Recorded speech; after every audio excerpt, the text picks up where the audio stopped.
Olá, sejam bem-vindos, vamos a mais um encontro. Nessa segunda fase nós vamos usar toda aquela prática. Então, quais são os objetivos da nossa aula de hoje?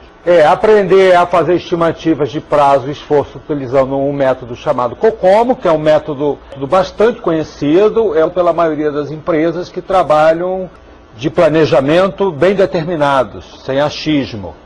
Classificar o software por grau de dificuldade segundo os critérios do COCOMO. Vamos aprender também a fazer essas estimativas usando o que nós aprendemos, que é o ponto-função.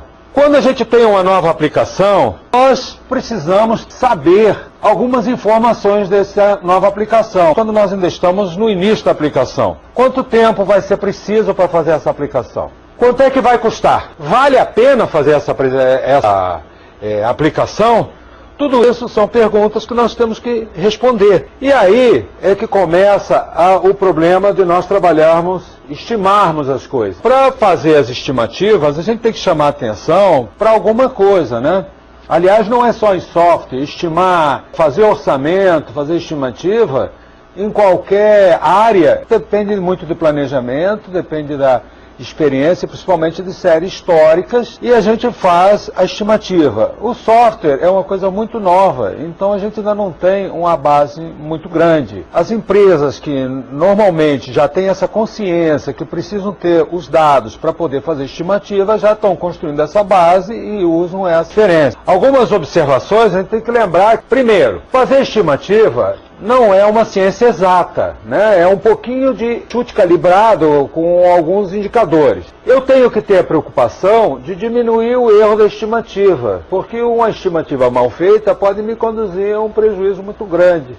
Um erro de estimativa pode comprometer todo o projeto. Se você estima um valor muito abaixo da realidade, o projeto fica comprometido, porque normalmente existe uma expectativa de comprometimento de recurso. Se a estimativa é inadequada com o pedido, foi pedido o recurso para um determinado valor, e esse valor está totalmente errado, o próprio projeto fica comprometido. Tendo isso em mente, nós vamos ver o seguinte.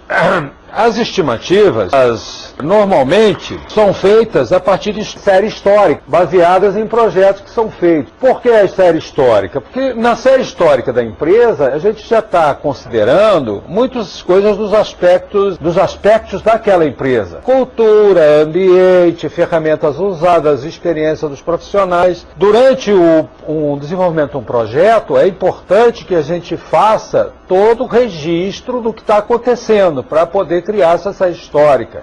Não se trata de fazer burocracia, como às vezes alguém pode estar pensando. Quando um profissional ele tem determinada área de conhecimento, é muito comum ele não reconhecer a área de conhecimento do outro. Então acha, não, essa burocracia. Não se trata de burocracia. Se trata de ter dados para fazer orçamentos e fazer acompanhamentos da própria produtividade. Eu registro várias informações tipo quantidade de programadores, número de instruções que foram geradas, documentação. Então essas informações é que vão fazer a minha base para estimar a execução de novos projetos. Então aqui eu botei, por exemplo, de uma tabela de informações gerais, em que eu tenho nessa primeira coluna, aqui, o projeto, o número de... Aqui tem o projeto Coruja, diário escolar, folha, portal, etc. Aqui o número de dias que eu levei nesse projeto, o custo em grana, em dinheiro, normalmente a gente associa isso também a uma data, para a gente saber que existe alguns indicadores tipo inflação, etc., que podem mudar e mascarar isso daí. A linguagem que foi utilizada nesse projeto, às vezes nós temos mais de uma linguagem, aí depende. Se você for mais detalhista, vai fazer linguagem por linguagem, ou então pega a linguagem básica, né, mais significativa dentro do projeto. O número de pontos funções que eu estou trabalhando, 380, aqui no caso, 278, pontos funções não ajustados, que é um número inteiro. Quando é um número inteiro, trata-se de contagem, portanto, é ponto de função não ajustado. Se tivesse fator de ajuste, seria um número real. E o número de desenvolvedores que trabalharam naquele projeto. Então, isso aqui é um exemplo, é uma tabela de informações gerais sobre os projetos que eu já posso usar como base. Eu considero isso daqui uma tabela muito fraquinha, porque eu precisaria de um pouco mais de informações. Tabela dessa já ajuda, mas o que eu preciso é de ter certeza de fase do projeto. É muito comum nós estabelecemos o que a gente chama de uma baseline, ou seja, uma linha básica do meu projeto. Nós vamos ver isso na aula 8. Então, essa baseline diz quais são as fases do meu processo de projeto. E dizendo as fases do meu processo de projeto, eu posso dizer para cada fase, e medindo para cada fase, e registrando para cada fase. Então eu posso trabalhar em termos de percentual, ou percentual em relação ao total, que eu estimo do projeto, né? Quer dizer, eu fui fazendo, registrei, depois calculei o percentual, ou posso trabalhar com valor absolutos. Então, nessa outra tabela, nós temos aqui assim, ó, análise, projeto, codificação, integração e total. O nome do projeto, o mesmo projeto. A tabela ficou meio feia, mas está aqui, ó. 18,2% do total, está aqui do total de 380 pontos funções, 18,2% daquele ali, eu gastei para fazer análise. E 9% do prazo estimado foi gasto nessa fase, né? O custo eu gastei 20%. Isso quer dizer que trabalhei com um determinado valor de profissional. É importante a gente saber isso, e que isso define também o perfil do profissional que eu vou ter em cada fase. Projeto. O que eu tenho de percentual na fase de projeto, na fase de prazo, na fase de custos. Aí a mesma coisa para codificação. E aí eu consigo ter, ao longo da linha base do meu processo de desenvolvimento, valores que me permitam estimar com bastante precisão, o que eu vou gastar em relação a cada projeto. Então, essa tabela é uma tabela que só é colocada, e a gente tem que ter o cuidado de ir completando ela. Muitas vezes nós temos mais de um tipo de tabela, porque nem sempre você usa o mesmo processo de desenvolvimento, né? Às vezes você está com prototipação, às vezes você está com o método Scrum, às vezes você está com o método espiral, cascata. Então a gente faz uma tomada de dados ao longo do processo, e os projetos que vão sendo usados com aquele tipo de desenvolvimento a gente coloca nessa tabela. A nossa base, então, de informações são esses dados, e a gente coloca esses dados em gráficos. Esses gráficos, eles constituem o que a gente chama de uma família de curvas. São curvas que são ajustadas por funções matemáticas. É por isso que a gente aprende todo aquele negócio de matemática, né? Às vezes o cara fica assim, não sei para que eu aprendo isso. É para poder fazer uma simulação, poder fazer um modelo e saber qual é o nível de erro que ele está trabalhando nesse modelo. Isso deve ser assunto da nossa aula 8 também, exatamente os erros que eu cometo nas minhas estimativas de acordo com a função matemática que eu ajusto. Nós temos um exemplo dessa situação, né? Então aqui, por acaso, é uma contagem que foi feita de pontos-função, estimados versus medidos. Aqui, esses pontinhos aqui estão mostrando o erro que eu tive em relação ao ponto. Então vejam, nesse pedacinho da coisa aqui, eu tenho um pequeno erro. Tem alguns pontos aqui que se desviam muito, o outro aqui.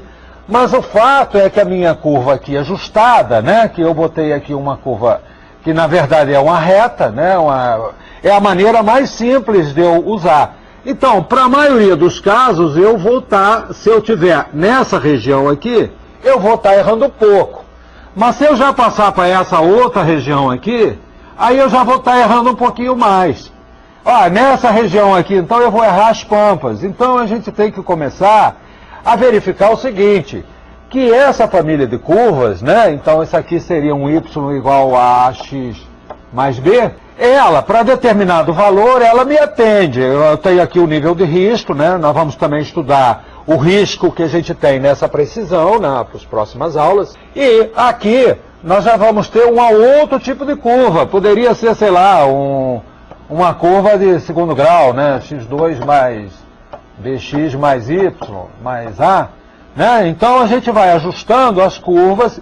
Existem métodos estatísticos para gerar isso daí. De modo que eu não tenho apenas uma curva. Eu posso ter um conjunto de curvas. Até o valor 500 eu posso usar a reta, que é a que está melhor. Nesse outro aqui, eu já tenho essa outra função aqui, ó. Que eu já vou trabalhar com essa função. E nessa outra aqui, já tenho aqui uma faixa de erro, né? Então eu posso ou trabalhar com esta função, ou trabalhar com esta função. Então a gente vai, aqui a gente está vendo o seguinte, as funções vão me dando um pouco mais de imprecisão à medida que eu tenho menos pontos, né? Se eu tenho menos pontos, eu ajusto, não tenho um ajuste tão legal da curva. Aqui eu já tenho mais pontos, né? Então, dependendo do nível de erro que eu estou assumindo, eu posso trabalhar com uma curva ou outra, né? Embora eu não tenha todos os valores, esses pontos aqui me permitem botar uma curva matemática, e essa curva matemática vai me permitir que eu consiga fazer as minhas projeções e fazer todas as minhas estimativas com determinada precisão. Uma estimativa para menos, uma estimativa para mais e uma faixa de erro assumida. Dependendo do que a gente está fazendo, eu assumo ou não um erro ou outro. E quando eu não tenho informação nenhuma? Aliás, eu recebi essa pergunta, se eu não tiver base estatística, se eu não tiver base nenhuma, estou começando. Bom, aí o negócio é um pouquinho mais delicado. Mas, normalmente, a gente pode pegar isso na experiência dos profissionais, né? A gente junta os profissionais e vai perguntando. Existe um método chamado método de Delfos. O que faz o método de Delfos? O método de Delfos, a gente faz as perguntas aos profissionais, se dá uma rodada, se pergunta aos profissionais, cada um dá o seu valor, e depois a gente procura ajustar esse valor com os profissionais. A gente vai ajustando para a coisa ficar certinha. E aí sai um valor. Esses valores que são dados pelos profissionais, a gente pode calcular uma média. E dessa média, eu posso ter a minha definição, né? O valor que eu vou assumir. Existe uma recomendação do PMI, que é um órgão que faz... Então, o PMI, ele coloca para estimativas de prazo que a gente deve trabalhar com média ponderada. Então, aqui eu estou pegando a média ponderada. Estou pegando aqui o maior prazo, o menor prazo que foi dado e 4 vezes o prazo médio. O prazo maior considera distorções em relação a pessoal mais experiente. O prazo menor, distorções em relação, desvios, vamos dizer assim, em relação ao pessoal menos experiente. E 4 vezes o peso médio é a média, dividido por 6. Né? Então isso daqui deve dar um resultado, que é o resultado que é assumido em toda vez que a gente tem que dar prazo em relação a uma tarefa. Né? Então a gente usa essa recomendação do PMI. Bom, então vamos botar aqui um exemplinho. Então vamos lá. Eu fiz uma sessão de Delfos, né? E um técnico me disse que determinada tarefa é 10 dias, o técnico 2, 20 dias, o técnico 3, 15 dias, 12 dias, 8 dias, 25 dias. Ou seja, são técnicos com experiência que não é assim um chute, um cara que não entende nada. O cara tem um sentimento, ele tem um feeling, né? Então, o prazo médio está calculado aqui, deu 15 dias. Então, eu peguei, somei tudo, dividi por 9, na realidade eu deveria, são 9 técnicos, né? Então eu dividi por 9. E o prazo do projeto seria o maior valor que foi listado, esse aqui, né? Tá aqui.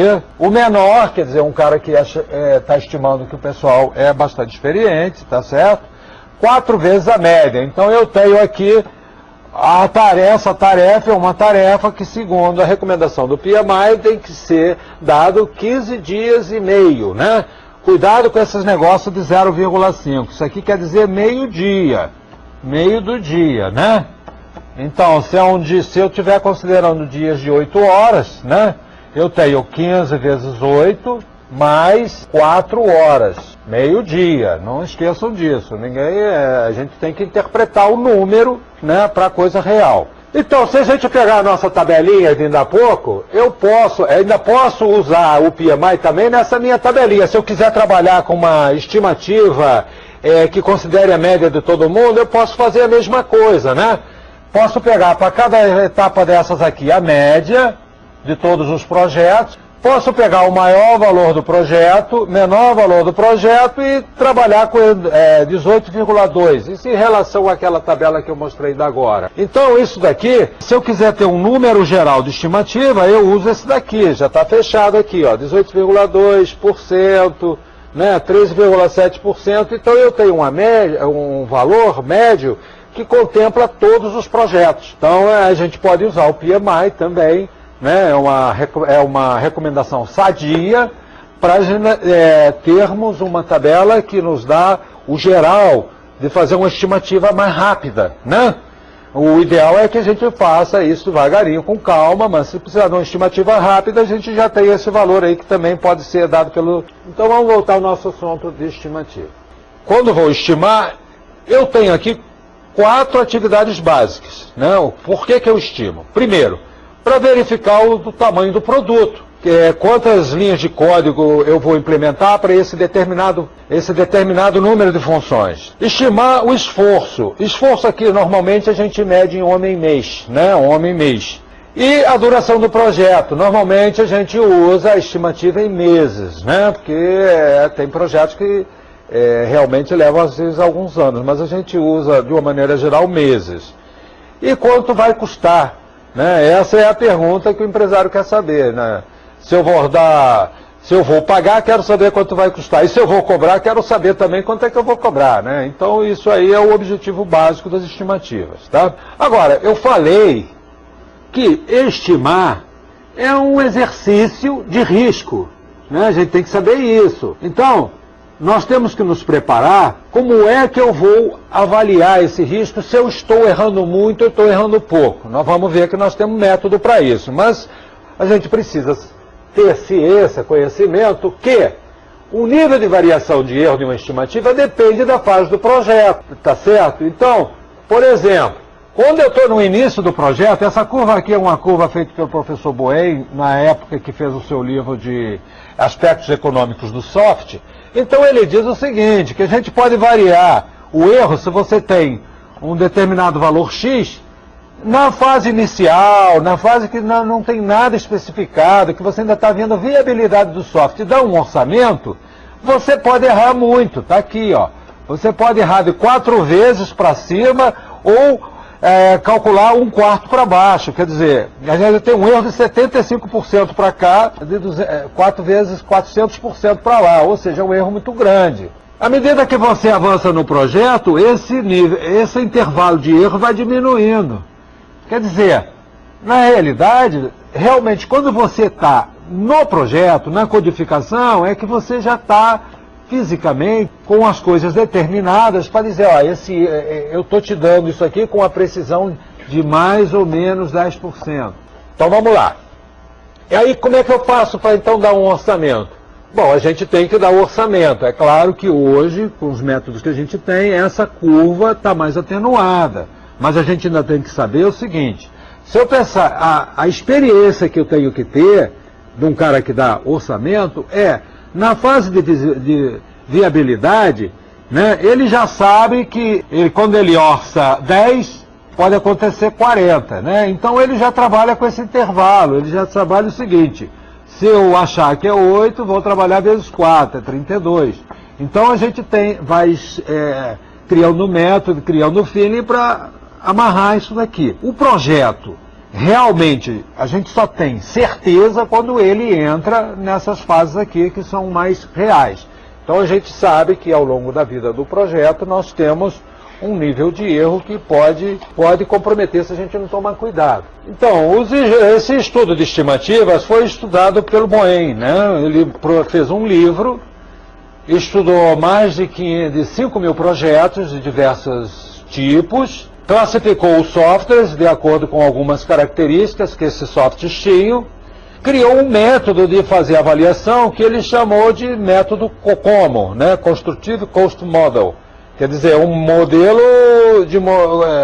para poder fazer estimativa. Esse estudo está publicado no livro dele, publicou em 81. Então ele classifica o software em 3 tipos de software. Um modelo estático, quer dizer, valor simples, né? Ele fez, na realidade, aqui, ó, assim, ó, classificação do tipo de software. O modelo básico é um modelo estático, de valor simples, que computa o esforço de desenvolvimento do software. Não tem mais nenhuma complicação além disso. 2. Modelo intermediário. O modelo intermediário computa o esforço de desenvolvimento e um conjunto de características. Então, ele coloca que, para esse tipo de software, eu preciso ter alguns direcionadores de custo, né?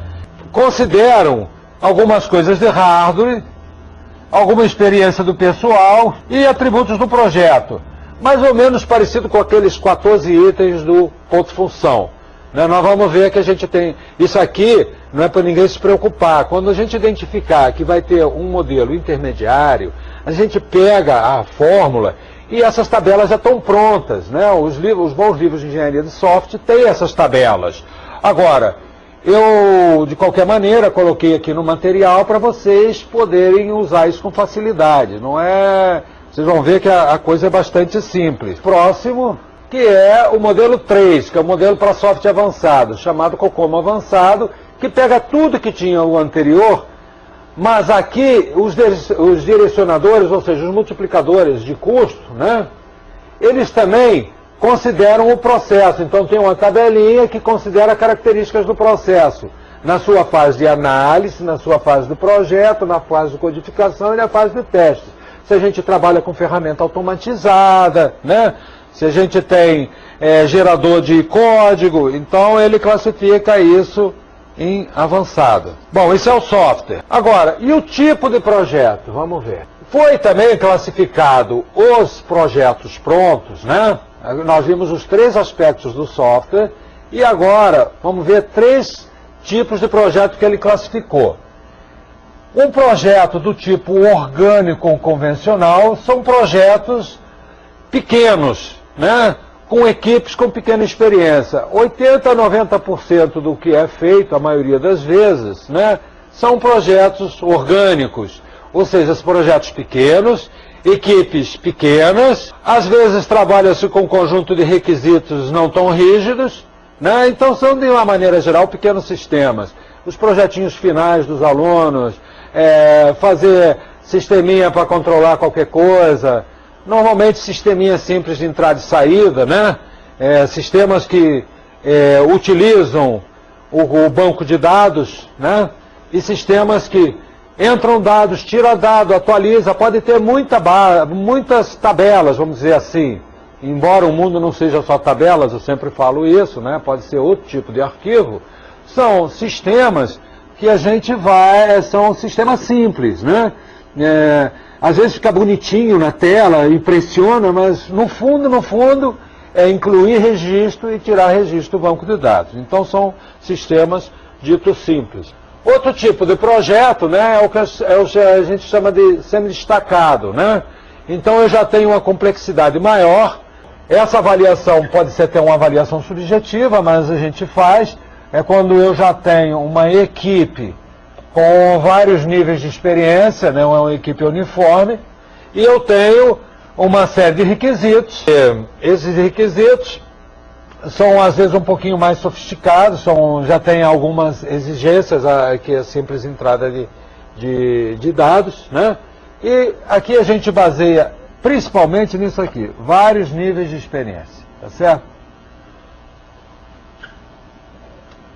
E o software que a gente diz, o projeto embutido, né? O projeto embutido é aquele software dedicado, é o software que é colocado, por exemplo, numa central telefônica, né? Um software colocado, por exemplo, para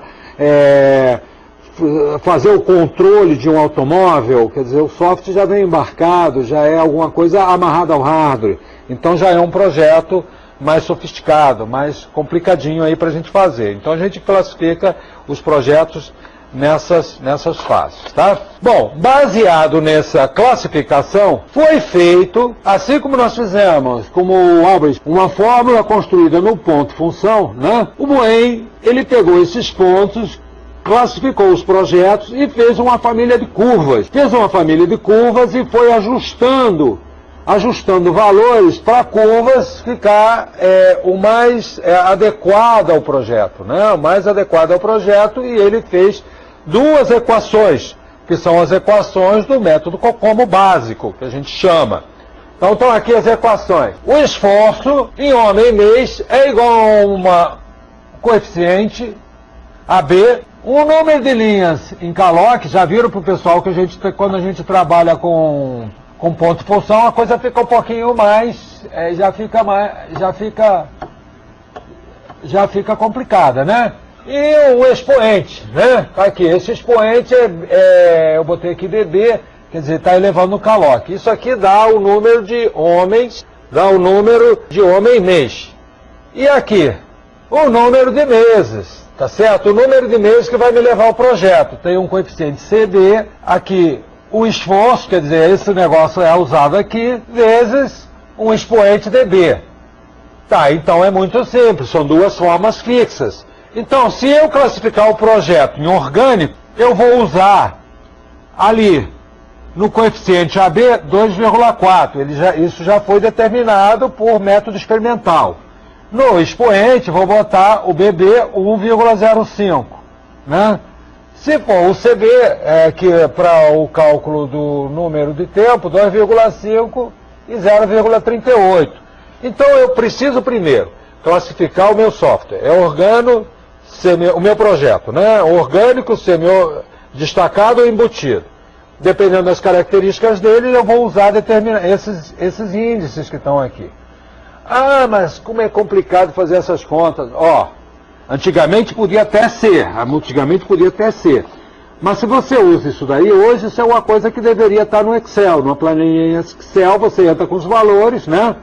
Você pode trabalhar já com a equação fixa, você entra com os valores e ele sai automático. O Excel tem tudo isso, tem valor para fazer exponenciação, né? Então eu acho que não é grandes problemas, tá? Então vamos fazer um exemplinho para ver como isso é simples. Considerando um soft com 3,3 caloc, tá certo? O modelo é semidestacado. Se é semidestacado, eu vou usar o valor 3 e o valor 1,2, né?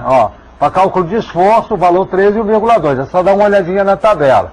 Então eu coloquei aqui em caloc, então 3,3,3 elevado a 1,12 dá 152 pessoas mês. Isso quer dizer que se um homem fosse fazer o projeto sozinho, levaria 152 meses. E o ideal para a duração desse projeto. Esse projeto é um projeto, né, que segundo as avaliações do COCOMO, nós vamos levar aqui, colocando na fórmula, né, pegando aqueles 52 pessoas meses, coloquei aqui, dá 14 meses. Ah, bom, então isso é um projeto que é estimado para ser feito em 14 meses, deve ter 152 pessoas meses. Então, se eu pegar 152 e dividir por 14, vai dar o número de pessoas ideal para o projeto. O número de pessoas que vai envolver esse projeto é de 11 pessoas. Né? 11 pessoas vão trabalhar durante 14 meses. Isso aqui é uma estimativa importante, porque é uma diretiva de custo. Você já começa a ver, bom, se cada um custa 5.000 pratas, eu vou ter um software aqui para gastar 55 mil reais, fazendo nossas avaliações a partir desses números, né, que são números que a gente já vai considerando. Mas acontece que a gente já viu que o caloc é uma medida direta, né, e nem sempre eu tenho um número de caloques. Né? Se eu tiver uma base estatística que me dê em caloc, tudo bem, mas hoje é meio complicado, porque as linguagens, a gente já viu em aulas anteriores, elas são muito diferentes, têm características diferentes. Portanto, fica complicado fazer isso. Então vamos lá.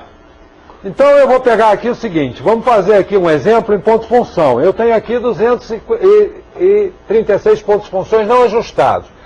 Como as fórmulas são construídas com caloc, eu tenho que transformar isso para caloc. Eu vou usar uma linguagem que é uma linguagem Access. Então, os bons livros de engenharia de software, mesmo IFPUG, vocês têm isso daqui. É uma tabelinha que dá a relação loc ponto-função. Então está aqui, o Access equivale a 38 pontos-funções. Então eu vou pegar aqui, no tamanho vai ser 38 pontos funções vezes 236, eu vou ter aqui 9 caloques. Eu podia trabalhar com 8,9, mas eu preferia arredondar mesmo, porque isso é uma estimativa e a gente sabe que trabalha com erro associado. Coloquei na mesma fórmula, né? Considerei as mesmas características, então eu vou precisar 36 pessoas mês, 4,3 meses, né? Lembrando que esse vírgula 3 aqui é 0,3 de 30, né? Se for todo dia, dá 30, quer dizer, dá 9 dias. Cuidado com esse negócio de trabalhar com base diferente. Mês, a base é 30, hora, a base é 60, dia, a base é 24, né? Então, quando dá 0,9, a gente tem que tomar cuidado com o que a gente está falando, né? Bom, no modelo intermediário, existem 4 grandes categorias de custo. Vamos falar do modelo intermediário. Né? O modelo intermediário, eu tenho que verificar alguns diretivos que, por exemplo, atributos do produto, confiabilidade, tamanho, complexidade do software, atributos do hardware, restrições de desempenho de runtime, olha lá, daquelas 14 itens lá do análise de ponto-função, restrições de memória, mudanças de ambiente de software, tempo de resposta, as diretivas de pessoal, capacidade do analista, capacidade dos programadores, experiência na aplicação, experiência no ambiente de hardware, experiência com a linguagem de programação. Então, isso daqui, atributos, uso de ferramentas que eu estou usando, técnicas modernas de programação, o prazo requerido para o desenvolvimento, isso é importante. Então, isso aqui constitui as diretivas. Essas diretivas estão aqui, ó, todas elas. E do lado de cá, eu tenho assim, é uma avaliação subjetiva, mas tudo bem. É muito alto, aquilo é muito importante. Muito baixo, quer dizer, não tem importância nenhuma, tem alguma importância, normal. Essa avaliação aqui é feita porque está fazendo análise. E esses valores aqui, que vocês veem nessa coluna, já estão definidos. Então, quando eu considero o modelo intermediário, eu vou usar esses números. Lembre-se que nós estamos falando de fórmula construída. E a minha fórmula agora vai ficar assim, ó.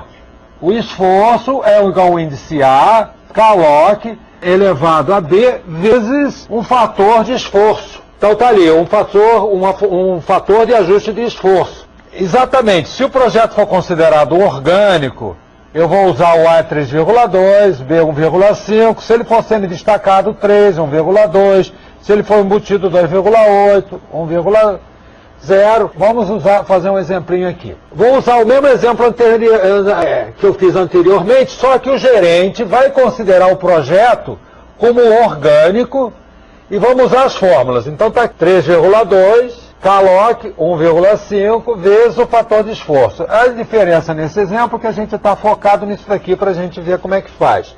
Então está aqui o prazo, eu vou usar 2,5 é elevado a 38. O analista pegou os 5 direcionadores e achou o seguinte, olha, esse software é de complexidade alta, é muito complicado, tem muito requisito aqui enrolado. Restrições quanto ao uso de memória é alto, isso aqui vai trabalhar só em maquininhas pequenas. Experiência na linguagem de programação, ó, ninguém tem experiência em trabalhar com a programação para coisas móveis.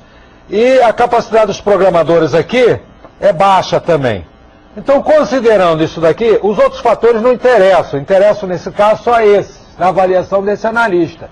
Então, ele entrou na tabela, ó, complexidade do software, alto, 1,5. Experiência dos programadores, baixo, 1,7. Capacidade dos programadores, baixa, 1,7. Restrições de memória, alto, puxa vida, é alto. Então, está aqui, 1,6. Essa tabela foi feita para eu multiplicar esse negócio todo. Tá aqui, ó, 1,5, deu o meu fator de ajuste, então é 1,63. Ou seja, é uma moleza fazer isso. É questão de ver o que é importante, tira da tabela e coloca aqui. Se não tiver, não faz, não tem. Apliquei na fórmula, multipliquei por 1,63, que é o fator de ajuste, eu vou ter 12,6 meses aqui para fazer, né? O meu esforço será 52,42 pessoas mês. Vocês veem que o aplicar o método COCOMO, ele é muito simples. Esse método, com a mudança de linguagens, ele tem sido melhorado, ele tem sido aprofundado. Nós temos atualmente já desenvolvido o COCOMO 2, eu não vou entrar, não é objeto da nossa aula, mas quem precisar avançar um pouquinho mais, se especializar um pouquinho mais nessa parte de avaliação com o método COCOMO, eu recomendo fortemente, que aí vocês pegam o nosso livrinho texto lá do professor Pressman, ele disseca bem isso, também tem do professor Somerian, que também trabalha bem esse assunto, e aí vocês vão aprender um pouquinho mais, sempre sabendo que vocês estão trabalhando com um modelo construído que foi feito de maneira experimental. O ideal é que a gente use esses modelos e mais de um modelo, para ver se a gente não está correndo riscos, a gente não está divergindo muito, tá bem? Na aula que vem nós vamos tratar um pouquinho mais esse assunto. Então, eu quero um bom estudo. Se gostou desse vídeo, clique em gostei. Compartilhe com seus amigos e se inscreva no canal.